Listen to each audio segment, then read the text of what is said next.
आदर्शी, अगर आपके रिजल्ट इतने अच्छे आ रहे हैं जी जी तो फिर आप लोग स्कूल क्यों स्टार्ट कर रहे हैं? जी बिल्कुल। आप सबको वैसे जानकारी होगी, हम फोटोन स्कूल ऑफ साइंस के नाम से एक स्कूल स्टार्ट कर रहे हैं इस सेशन से। वैसे भी आप पूरे दुनिया में देखोगे तो जो हमसे टेक्नोलॉजिकली बहुत एडवांस कंट्रीज हैं वहाँ भी अभी पढ़ाई ऑफलाइन मोड में ही होती है। अगर ऑनलाइन से हम उसको रिप्लेस कर सकते होते तो यूएस में और यूरोप में आज सारे लोग ऑनलाइन पढ़ रहे होते, कोई स्कूल नहीं जाता। तो हम लोग जब जेईई और नीट के लिए पढ़ाते हैं तो हम उस पढ़ाई को सबके लिए कराते हैं, क्योंकि सबका लगभग मोर और लेस सेम तरह का सिलेबस होता है। तो जेईई और नीट की पढ़ाई करने से बच्चा केवल जेईई और नीट के लिए प्रिपेयर्ड नहीं होता, वो उन सारे एग्जाम्स के लिए प्रिपेयर्ड होता है जो +1 और +2 के बच्चों के लिए होते हैं। मान लो आप एनआईटी आईआईटी पहुंच गए, वहां पे डिफरेंट ब्रांचेस हैं। अब सारे दोस्त एक ही ब्रांच में तो नहीं जाएंगे ना, अलग अलग फ्रेंड्स अलग अलग ब्रांच में जाएंगे, वहां सेपरेशन होना है। आपको बस ये देखना है कि आपका भविष्य बेहतर कहां से बन सकता है, आपके भविष्य के लिए कौन सा स्टेप ज्यादा अच्छा है, वो पेरेंट्स को और बच्चों को डिसाइड करना है। अगर ऊंची उड़ान भरनी है तो नीचे वाले पंछियों को ऊपर जाना पड़ता है, वो तो नो चॉइस इज दैट। बहुत सारे बच्चे बहुत दूर दूर से हमारे पास अभी भी एनरोल्ड हैं, अभी जो हमारे पास एडमिशन है उसमें भी। तो स्कूल में 2 फ्लोर्स हमारे पास हॉस्टल के लिए रिजर्व्ड हैं, गर्ल्स और बॉयज के सेपरेट हॉस्टल्स हैं। तो जो बच्चे दूर के हैं और जिनके पास आने जाने के लिए परेशानी हो रही है, जो डेली बेसिस पे कम्यूट नहीं कर सकते, वो यहाँ हमारे हॉस्टल्स में रह सकते हैं। मैं फोटोन आईआईटी मेडिकल इंस्टीट्यूशन से हूँ। आप सबको आज की इस प्रेस वार्ता में आने के लिए पहले थैंक यू। इस वार्ता को करने के पीछे का जो उद्देश्य है वो ये है कि आप सबको जानकारी है ऑलरेडी कि अभी कुछ दिनों पहले जेईई मेंस के रिजल्ट आए 2025 में, और फोटोन के इंस्टीट्यूशन के जो बच्चे थे उन्होंने भी हर साल की तरह उसमें पार्टिसिपेट किया और बहुत सारे बच्चों ने बहुत अच्छी परफॉर्मेंसेस दी। तो बस वो आपके साथ शेयर करनी है इन्फॉर्मेशन। मैं आपको बताना चाहता हूँ कि जो हमारे पास स्टूडेंट्स थे 2 ईयर प्रोग्राम्स में, उसमें 16 बच्चे एनरोल्ड थे हमारे पास। 2 ईयर प्रोग्राम का मतलब होता है हम लोगों का कि वो बच्चे जो +1 और +2 2 साल हमारे पास पढ़ रहे हैं। तो इस तरह के 2 ईयर प्रोग्राम के 16 स्टूडेंट्स फोटोन में एनरोल्ड थे। उसमें से एक बच्चा एग्जाम नहीं दे पाया हेल्थ इश्यूज की वजह से, तो 15 बच्चों ने एग्जाम किया और उन 15 में से 11 स्टूडेंट्स ने 90 परसेंटाइल के ऊपर स्कोर अचीव किया है। इस स्कोर का ये मतलब है कि they will certainly get a seat in prestigious NIT Hamirpur. अगर ओवरऑल बात की जाए तो हमारे पास 32 स्टूडेंट्स एनरोल्ड थे इस बार, और उसमें से 19 स्टूडेंट्स ने लगभग 90 परसेंटाइल के ऊपर स्कोर किया है। तो उन सारों को एक सीट, वही सेम चीज़ कि उनको भी एनआईटी हमीरपुर में एक सीट एटलीस्ट मिल जाएगी। अब इस रिजल्ट में स्पेशल बात ये है कि जो सिलेक्शन परसेंटेज है फोटोन के स्टूडेंट्स की वो बहुत हाई है। जैसे अगर 2 ईयर प्रोग्राम्स के अंदर हम बात करें तो 15 में से 11 बच्चे जो सिलेक्ट हुए हैं, अगर उनकी आप बात करो सिलेक्शन परसेंटेज की, तो वो लगभग 73.3% है, which is highest among the all institutions based in Himachal Pradesh. और अगर ओवरऑल बात की जाए तो 32 में से जो 19 बच्चों का सिलेक्शन हुआ है वो लगभग 60% की सिलेक्शन रेट बैठती है, which again is highest among all the Himachal based institutions. तो ये हमारे लिए एक स्पेशल खुशी की बात है इसमें। अगर मैक्सिमम स्कोर की बात करूं तो 99.14 परसेंटाइल एक बच्चे का आया है, जो फोटोन से हाईएस्ट स्कोर है। समन्वय सिंह ठाकुर बच्चे का नाम है। 2 बच्चों के 98 परसेंटाइल के ऊपर मार्क्स आए हैं, 98.33 एंड 98.1। 3 बच्चों के 97 परसेंटाइल से ऊपर स्कोर आए हैं। तो ओवरऑल अगर बात करें तो अबव 97 परसेंटाइल 6 स्टूडेंट्स हैं हमारे पास। तो बस ये समरी है परफॉर्मेंसेस की बच्चों की, ठीक है। इसके अलावा अगर आप लोगों में कुछ सवाल हैं जुड़े हुए तो आप पूछ सकते हैं। आदर्शी, अगर आपके रिजल्ट इतने अच्छे आ रहे हैं जी जी तो फिर आप लोग स्कूल क्यों स्टार्ट कर रहे हैं? जी बिल्कुल। आप सबको वैसे जानकारी होगी, हम फोटोन स्कूल ऑफ साइंस के नाम से एक स्कूल स्टार्ट कर रहे हैं इस सेशन से। अभी क्या हो रहा है कि बच्चों को हम प्रिपरेशन करवा तो रहे हैं, वो स्कूल जाते हैं फिर कोचिंग आते हैं, बट ये जो प्रोसेस है सारा वो बहुत स्ट्रेसफुल है, क्योंकि इस पूरे प्रोसेस में जो सबसे इम्पोर्टेंट चीज़ है सेल्फ स्टडी, उसके लिए टाइम नहीं होता। बच्चे फर्स्ट हाफ में पूरे दिन स्कूल जाते हैं, सेकेंड हाफ में हमारे पास कोचिंग के लिए आते हैं, रात को घर जाके होमवर्क करते हैं और जाके सो जाते हैं। तो जो सबसे मेन चीज़ है कि बच्चा खुद तो पढ़े जो उसको टीचर पढ़ा रहा है, उस चीज़ के लिए उसके पास टाइम नहीं है। तो हमने उसी का एक विकल्प ढूंढा है कि स्कूल इंटीग्रेटेड प्रोग्राम्स अगर होंगे तो बच्चों को 2 अलग अलग प्लेस पे 2 अलग अलग चीज़ें मैनेज नहीं करनी पड़ेगी। एक प्लेस पे स्कूल और एक प्लेस पे कोचिंग नहीं करनी पड़ेगी। वो दोनों चीजों को एक साथ एक ही प्लेस पे मैनेज कर पाएगा और इससे स्ट्रेस खत्म होगी।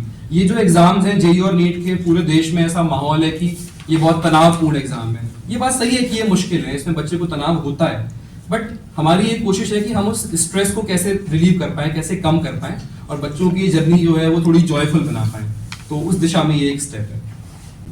त्रिपाठी जी, जैसे सभी लोग ये क्लेम करते हैं कि हमारा इंस्टीट्यूट बेटर है, छोड़ तो यही लगी है कि my institute is better, this institute is better, लेकिन फाइनल बात आ जाती है सिलेक्शन के ऊपर। कैसे आपने डिसाइड करें कि नहीं, अगर कोई शहर में मेरे पास 10 इंस्टीट्यूट्स हैं तो फुटोन इज बेटर? ठीक, ये पेरेंट्स के और बच्चों के दिमाग में एक बहुत जेन्युइन सी क्वेरी होती है, क्योंकि आज की डेट में नंबर 2 तो अपने आप को कोई क्लेम नहीं करता। ऑब्वियसली दे ऑल क्लेम कि दे आर बेस्ट। ठीक है, सबको करना भी चाहिए, उसमें परेशानी नहीं है, बट अगर स्टूडेंट्स को और पेरेंट्स को डिसाइड करना है तो मेरा ऐसा मानना है कि 2 की पैरामीटर्स हैं जिन पर आप किसी इंस्टीट्यूशन को जज कर सकते हो। जैसे सबसे पहला तो ये होता है कि इंस्टीट्यूशन बनाता कौन है, टीचर्स बनाते हैं। तो वहाँ पे जहाँ पे आप एडमिशन लेंगे, ये प्लीज देखें कि पढ़ाने वाले कौन लोग हैं। अगर हम फोटोन की बात करें तो यहाँ पे जो सारे टीचर्स हैं they essentially are from IITs and NITs। तो वो सारे टीचर्स इस चीज को फेस कर चुके होते हैं, इस जर्नी को फेस कर चुके होते हैं पहले, तो वो शायद अच्छा गाइड कर सकते हैं। ये पहला पैरामीटर हुआ। दूसरा एक है कि जो बच्चे पढ़ रहे हैं उनकी परफॉर्मेंसेस बताती हैं कि इंस्टीट्यूट कैसा काम कर रहा है। अब नंबर ऑफ सिलेक्शन से कई लोग जज करने की कोशिश करते हैं कि किस इंस्टीट्यूशन से कितने सिलेक्शन है तो वो अच्छा है। हिमाचल एक छोटी स्टेट है, यहाँ पे नंबर ऑफ स्टूडेंट्स कम होते हैं हमेशा।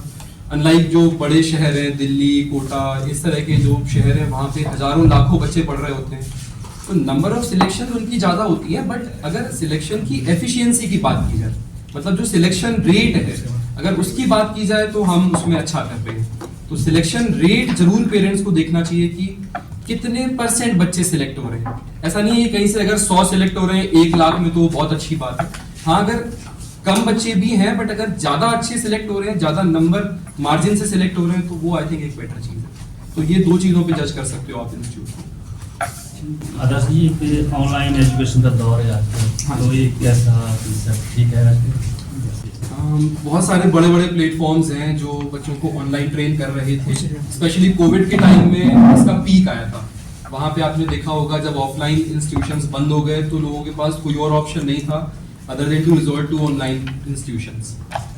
बट समहाउ जब साइंस की एजुकेशन की बात करते हैं ना, और स्पेशली ये +1 +2 ग्रेड के बच्चों की बात करते हैं, तो वहाँ पे उस चीज की एफिकेसी डाउटफुल है। जैसे आपने भी देखा होगा जो बहुत बड़े बड़े ब्रांड्स हैं इस देश के, मैं नाम नहीं लूंगा किसी का, वो सारे लोग ऑनलाइन एजुकेशन में बहुत अच्छा कर रहे थे, बट समाउ जैसे ही कोविड का दौर निकला तो उन सब ने अपने इंस्टीट्यूशंस को ऑफलाइन मोड में शिफ्ट किया। तो अगर ऑनलाइन बहुत इफेक्टिव होता तो उनको ये करने की नीड ही नहीं होती, बट उन्होंने ये किया क्योंकि उन्होंने ये एहसास किया, ये समझा कि बच्चों को सिखाने में परेशानी हो रही है। वैसे भी जब साइंस पढ़ानी होती है तो वहाँ कम्युनिकेशन 2 वे होता है। बच्चे को कोई चीज हमने एक्सप्लेन की, अब अगर मान लो एक असाइनमेंट करवा रहे हैं, सवाल कराया उसको और उसको डाउट समझ नहीं आया, तो वो पूछेगा ना आपसे कि सर अब ये आपने लिख तो दिया स्टेप बट मुझे क्लियर नहीं है, प्लीज फिर से एक बार एक्सप्लेन करेंगे। जब पढ़ाई ऑनलाइन हो रही होगी तो आप चैट में एक बार आप सब लोग खुद इमेजिन करो कि क्या ऐसा संभव है कि एक बच्चा चैट में डाउट दे और फिर टीचर उसको देखे वहां पढ़ाने के बीच में और फिर रिस्पॉन्ड करे। मोरोवर ऐसे हजारों सैकड़ों बच्चे एक सेशन में पढ़ रहे होते हैं, तो क्या ये संभव है कि 100 बच्चों के डाउट्स चैट पे टीचर टैकल करके उनको रिस्पॉन्ड करते हैं? तो मुझे लगता है नहीं है। और वैसे भी जो बच्चे होते हैं ये थोड़े छोटे होते हैं। बहुत बड़े बच्चे हों जो 20, 25, 30 साल के हों, अगर वो पढ़ाई करें तो उनमें मैच्योरिटी होती है, उनमें डिस्ट्रैक्शंस नहीं होते। बट छोटे बच्चों में उतनी मैच्योरिटी नहीं होती, तो समाउ उनके लिए फोकस्ड रह पाना 1-2 साल तक लगातार कंप्यूटर स्क्रीन पे पढ़ पाना थोड़ा मुश्किल होता है। तो मुझे लगता है कि इस वजह से ऑफलाइन एजुकेशन शायद ज़्यादा बेहतर है। वैसे भी आप पूरे दुनिया में देखोगे तो जो हमसे टेक्नोलॉजिकली बहुत एडवांस कंट्रीज हैं वहाँ भी अभी पढ़ाई ऑफलाइन मोड में ही होती है। अगर ऑनलाइन से हम उसको रिप्लेस कर सकते होते तो यूएस में और यूरोप में आज सारे लोग ऑनलाइन पढ़ रहे होते, कोई स्कूल नहीं जाता। बट सारे स्कूल जाते हैं, तो ये प्रमाण है इस बात का कि शायद छोटे बच्चों के लिए और साइंस की पढ़ाई के लिए ऑफलाइन ज़्यादा बेहतर है। सारे बच्चे जेईई नेट क्रैक कर सकते हैं? अब जेईई नेट का एग्जाम लिया ऑब्जेक्ट से बहुत ज़्यादा, जी जी। तो क्या सारे बच्चे आप मानते हैं कर सकते हैं? नहीं, बिल्कुल नहीं। पहले जो आपने पूछा कि जेईई और नीट से हम लोग इतने ऑब्सेस्ड क्यों हैं, तो ये बात सही है, हम जब भी कभी लोगों को बताते हैं तो यही बोलते हैं कि हम जेईई और नीट के लिए प्रिपेयर करवा रहे हैं यहाँ पे।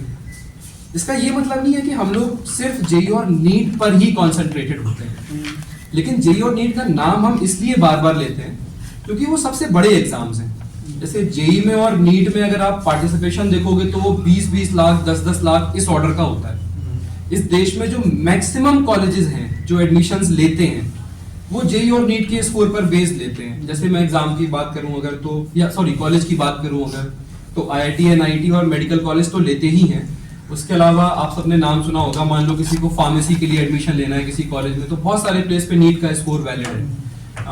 एग्रीकल्चरल कॉलेजेस हैं, हॉर्टिकल्चर के लिए जो कॉलेजेस हैं, जो IIST वगैरह हैं, स्पेस टेक्नोलॉजी के कॉलेज, IISc है साइंस के लिए कॉलेज, ISR है, ISI है, there are hundreds of colleges जो इसी स्कोर पर बेस्ड एडमिशन लेते हैं।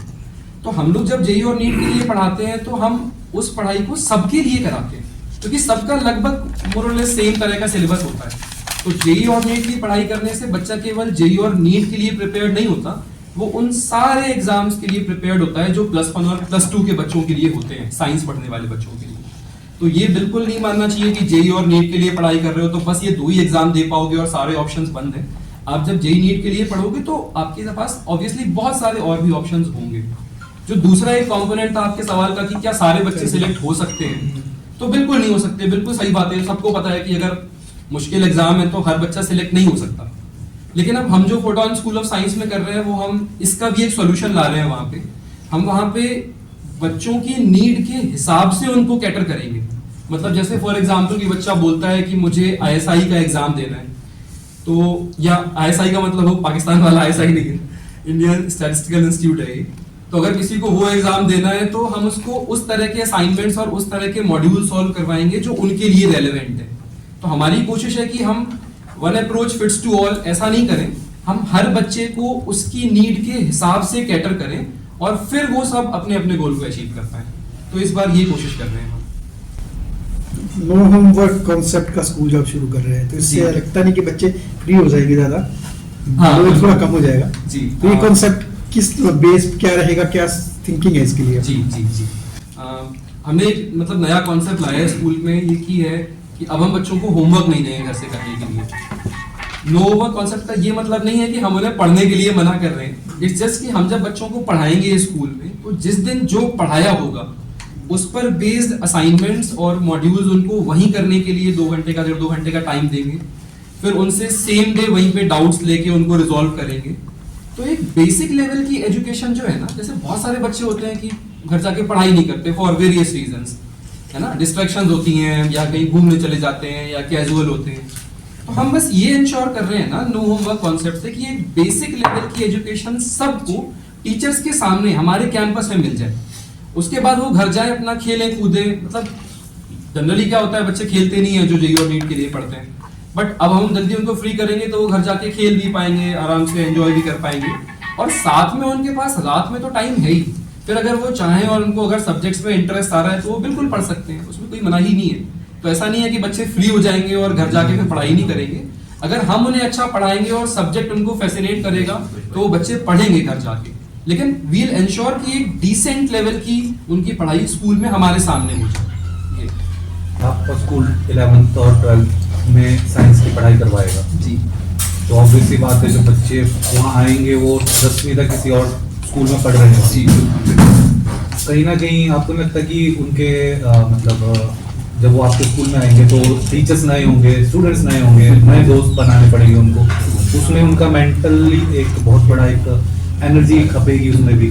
उसको आपने कुछ उसके लिए सोचा है कि कैसे उनको कोप अप करेंगे इस चीज़ को?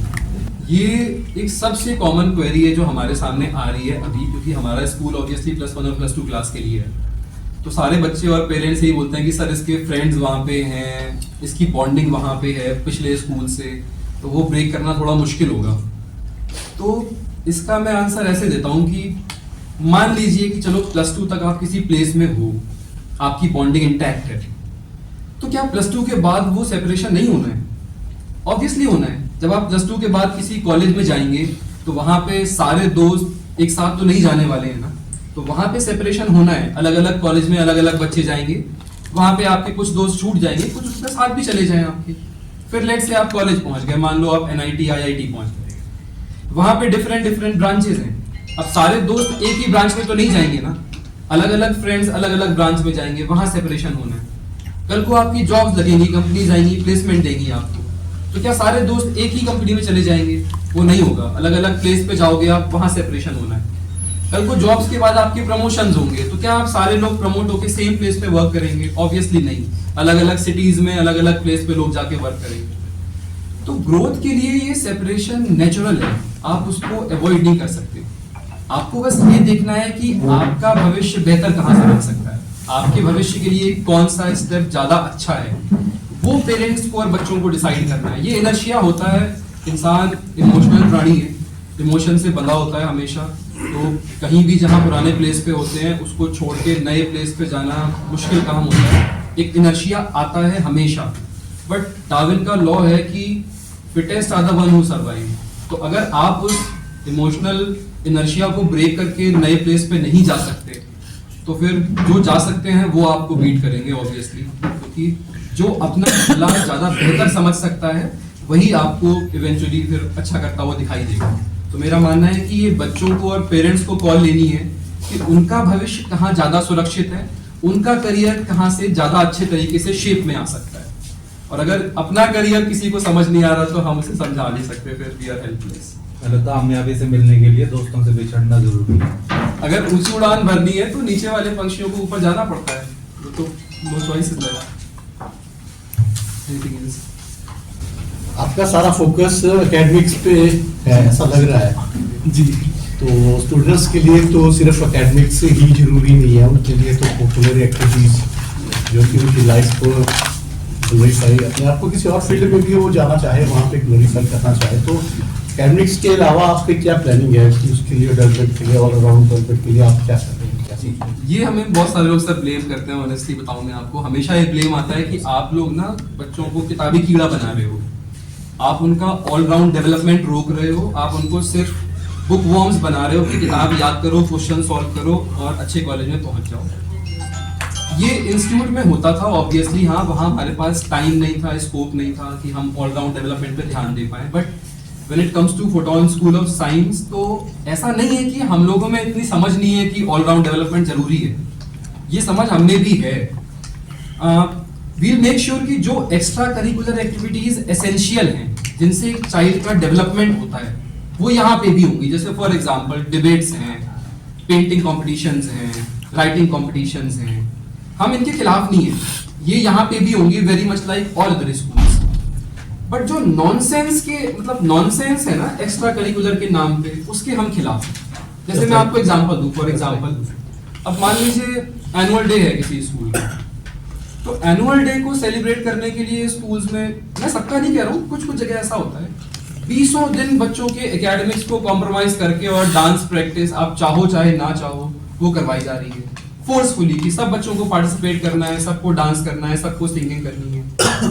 वो चीज बाय चॉइस होनी चाहिए, बाय फोर्स नहीं। अगर किसी बच्चे को उसमें इंटरेस्ट है वो पार्टिसिपेट करे, अगर नहीं है तो ना करे। और मोरओवर एक एनुअल डे के लिए 20 दिन एकेडमिक्स कॉम्प्रोमाइज करना I don't think is a better idea.